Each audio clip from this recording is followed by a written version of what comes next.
Olá pessoal, tudo bem? Mais uma aula juntos aí.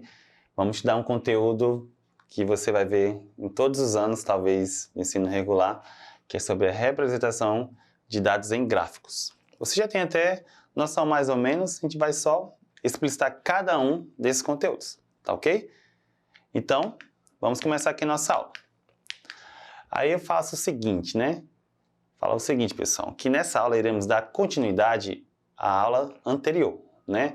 Sobre tipos de pesquisa censitárias, amostral, pois utilizaremos alguns elementos para organizar esses dados em tabelas, tá ok? Então vai ser muito útil a aula anterior. Eu posso falar o seguinte, né? Agora eu faço uma pergunta. Quando você vê ou participa de uma pesquisa, você já observou que esses resultados podem ser representados em gráficos e em tabelas? Ou seja, né, eu posso trabalhar essas informações de uma forma organizada? Então, esse é o conceito que nós veremos hoje. Tá ok? Bem tranquilo? Então vamos lá. Eu queria que você olhasse algo bem comum, quem gosta de futebol, né? Você vai olhar a tabela de classificação. Nós temos aqui alguns times importantes, né, como o Palmeiras, o Fortaleza. A gente consegue ver algumas informações. Você vê a classificação, a quantidade de pontos, os últimos jogos. Então você percebe que tem várias informações, alguns dados, eu consigo escrever numa tabela. E da tabela eu posso fazer um gráfico. É esse o nosso ponto que vamos fazer hoje. Não só a montagem, mas também a interpretação. E algo muito importante que você vai ter que utilizar lá no ensino médio, principalmente no Enem. Tá ok? Então, esse ponto eu queria mostrar para vocês. E depois desse exemplo, vamos estudar alguns tipos de gráficos e tabelas. Mas primeiro temos que relembrar alguns conceitos importantes. Tá ok? Que nós vimos na aula passada. Por exemplo, o que é estatística? Né? É a parte da matemática em que se investiga processos de obtenção, organização e análise de dados sobre uma população ou uma coleção de seres qualquer. Métodos de tirar conclusões e fazer predições com base, né, nesses dados. Né? Se eu falar de estatística, tenho que falar de pesquisa. Né? O ato ou efeito de pesquisar, ou seja, investigação e estudo, né, algo que é minucioso e sistemático, com a fim de descobrir fatos relativos a um campo de conhecimento. Tá ok? Falei sobre pesquisa, né? Eu tenho que falar também sobre o que é uma população, ou seja, um dos elementos dele, né? Mas o que vem a ser população? É o conjunto de tudo que interessa ao estudo de um problema de pesquisa, segundo alguma característica pré-selecionada, como nas eleições, né, por exemplo, que a população são os eleitores. Quando falamos em preferências de times, a população a ser estudada são os torcedores. Já na qualidade de atendimento à empresa, a população seria os clientes. Isso que nós vimos na aula passada. Se eu falo da população, eu tenho que falar da amostra automaticamente, né? Para uma melhor precisão em uma pesquisa, a análise sobre uma população seria o ideal. Ou seja, com todos, né? Mas dependendo da situação, é utilizada uma pequena parcela representativa, que nós denominamos de amostra. Pega a população, tira uma parte, isso é chamada de amostra. E algo que nós temos que ver hoje, né, são os dados, né? São os elementos estudados na amostra ou na população. Ok? Esses são os elementos da pesquisa. Só acrescentamos aqui a parte dos dados. E hoje nós vamos ver tipos de gráficos, né? A gente vê alguns gráficos bem comuns, que a gente vê na TV, que a gente vê na internet, né? E a gente vai especificar cada um, dependendo da situação, tá ok? É um conteúdo que não é só da matemática, tem na geografia, na história, que a gente precisa interpretar bem melhor, tá ok? Só que a gente vai focar no ramo da matemática. E o primeiro que eu vou falar com vocês é o gráfico de coluna ou de barra, né? É o mais simples, tanto para a construção como para a leitura e interpretação. Ele é muito utilizado para representar situações que envolvem uma grande quantidade de dados a serem exibidos, né? Ali nós temos um gráfico que fala sobre reclamações de usuários de celulares. Então você vê que ele é formado por colunas, né? São blocos, no caso retangulares ou somente um retângulo, todos alinhados, tá ok? Então você percebe uma característica que eu consigo colocar cada uma informação nessa tabela, nesse gráfico, né? Eu posso reforçar um pouquinho para vocês, né, o seguinte, que o gráfico de barras, né, ele no caso são representados por faixas que são verticais ou horizontais. Depende de cada situação, como nós vemos aí na nossa imagem, tá ok? Esse primeiro gráfico da esquerda, de vermelho, ele está sendo um gráfico de colunas, porque está, entre aspas, em pé. Já a segunda de azul é um gráfico de barras, que ele está na horizontal. Tá ok? E esses, na verdade, são os mais comuns, esses dois. Tranquilo? Então, lá, grava.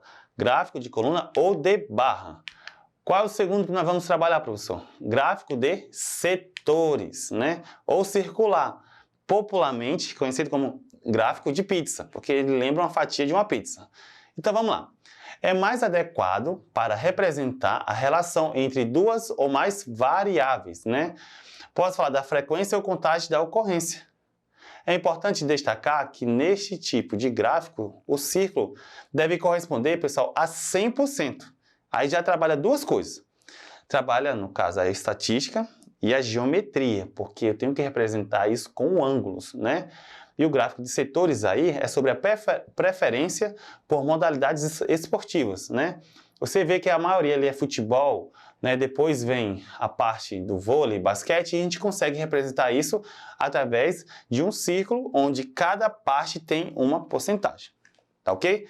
Esse é o gráfico de setores ou circular, conhecido como de pizza, né? O gráfico de setores é dividido em, como fala o nome, setores, cujos os ângulos são proporcionais à frequência absoluta, ou seja, a quantidade que aparece. Né? Tempo gasto no chuveiro, né? Ali fala as opções e você percebe que a maioria é o quê? Depende da situação, ajustando a temperatura. Para ter essa quantidade, né, tem que ter um cálculo da frequência absoluta que eu vou relacionar com o ângulo. Já é uma parte um pouquinho mais avançada comparando com o anterior, tá ok? Esse aqui é o nosso segundo modo de você fazer um gráfico. Já o nosso terceiro chama-se gráfico de linhas. Tenho certeza que você já viu em algum momento.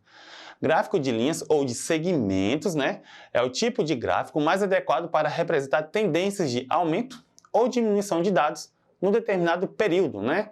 Ali a gente vê nesse gráfico, né, o percentual de usuários de redes sociais de acordo com a faixa etária. E você vai ver que de acordo, né, com o tipo de rede social e a idade, você vai ver uma manutenção, né? Vai ter um aumento, uma diminuição. Um exemplo bem prático, tenho certeza que você já viu em algum momento, é sobre as eleições. Temos dois candidatos, de acordo com o tempo, ele vai oscilando, vai aumentando, diminuindo. E geralmente fazemos no gráfico de linhas, tá ok? Que é o nosso terceiro exemplo, né? O gráfico de linhas, né, como já fala o nome, né, é formado por uma linha construída pela ligação de segmentos de retas, ou seja, pedaços de retas unindo esses pontos que representamos os dados. Então você vê que para cada trecho que vai interligar, vai ter um pontinho, que vai ser nossa interseção. Tá ok? Esse é o nosso terceiro ponto. Se eu falar de gráficos, é impossível não falar de tabelas, pessoal. Por quê? Porque o gráfico vem de uma certa tabela. E a gente tem como falar um pouquinho sobre ele, né?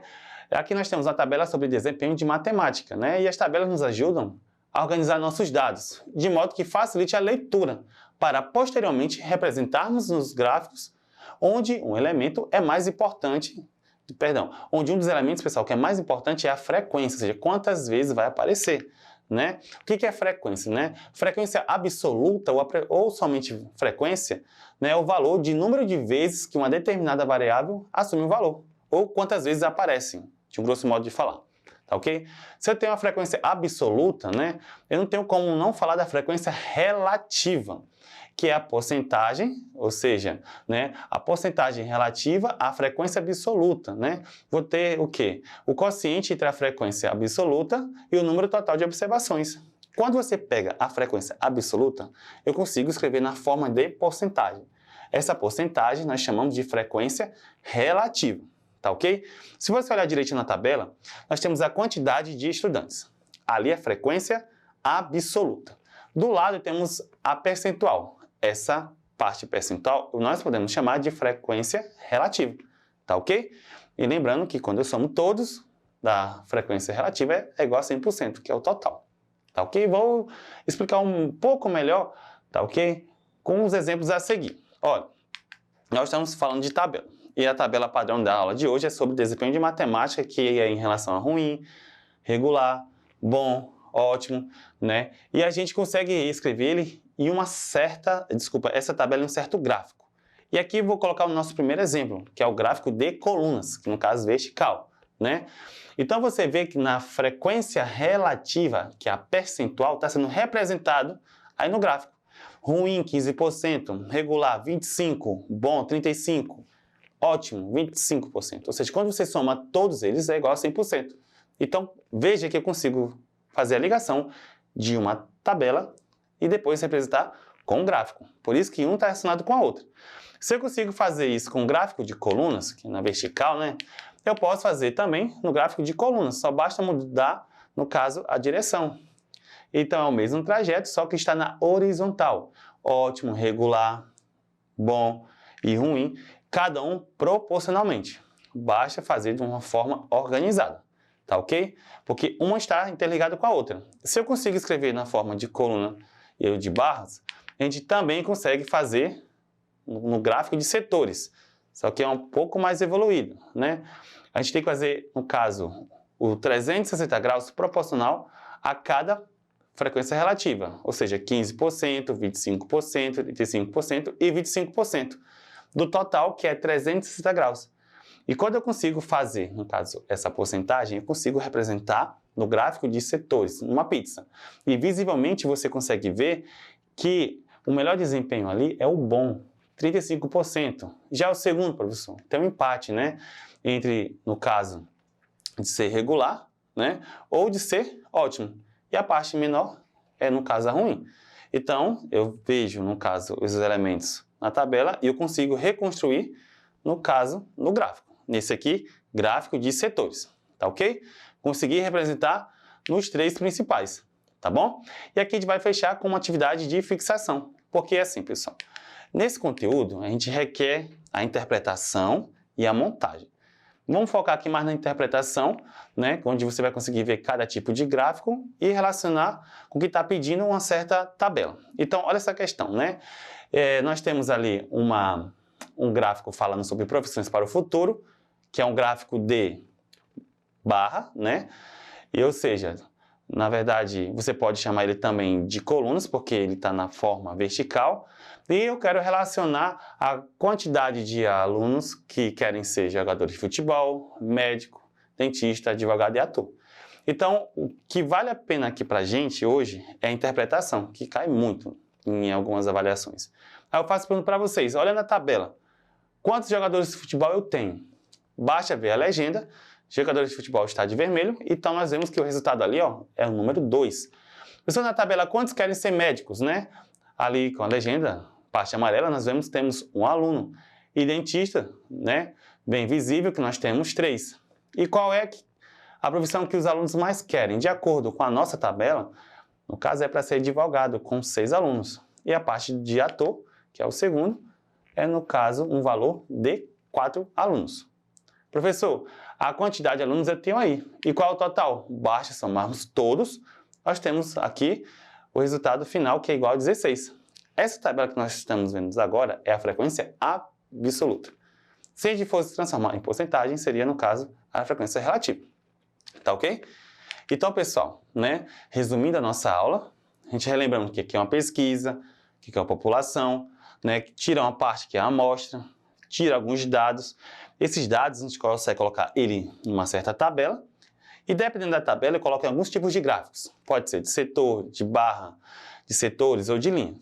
Tá ok? Então a gente fecha a nossa aula por hoje. Não esqueça de entrar na plataforma Eduque e até a próxima aula, pessoal.